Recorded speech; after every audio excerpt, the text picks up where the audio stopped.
আপনারা আর কয়েক মিনিট একটু কথা শুনেন, আমি বলি, আর কয়েকটা মিনিট একটু ধৈর্য ধরে শুনেন। হ্যাঁ,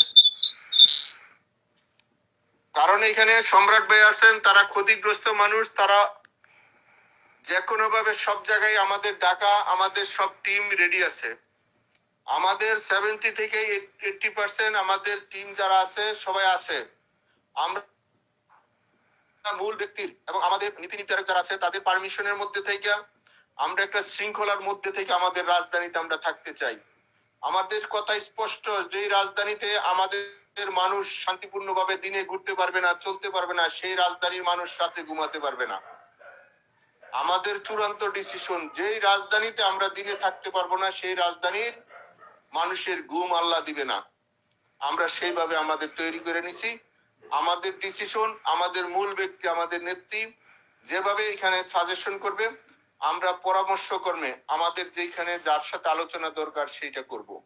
আমি আপনাদেরকে একটা অনুরোধ রাখবো, আপনারা আমাদের চূড়ান্ত খেলার মধ্যে, চূড়ান্ত সিদ্ধান্তের মধ্যে, চূড়ান্ত স্বাধীনের মধ্যে যে যেখানে যে অবস্থায় থাকবেন, নিজে এবং নিজের পরিবার, নিজের শুভাকাঙ্ক্ষীকে নিয়ে আপনারা আসবেন।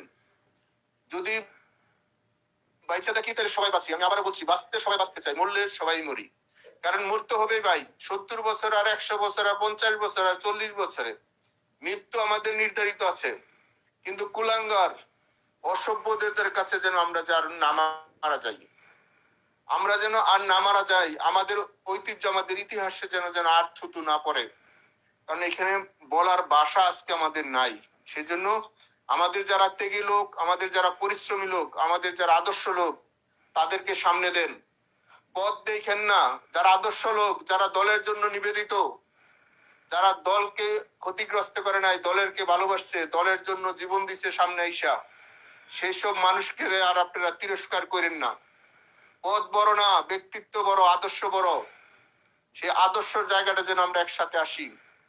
আমরা ঘরের ভিতরে থেকে থেকে মৃত্যুর মতন আমাদের অবস্থান হইতেছে। সেই হিসাবে আপনাদের সবার কাছে সার্বিক সহযোগিতা চাই। আপনারা আলোচনা করেন। আমি আবারও বলছি, যার যার জায়গার থেকে আলোচনা করেন, যার যার ওয়ার্ডে। কেউ জাতীয় কেন্দ্রীয় নেতা হইতে চায় না। জাতীয় কেন্দ্রীয় নেতা হইয়া কোনো লাভ নাই। আমরা ফল পাইছি।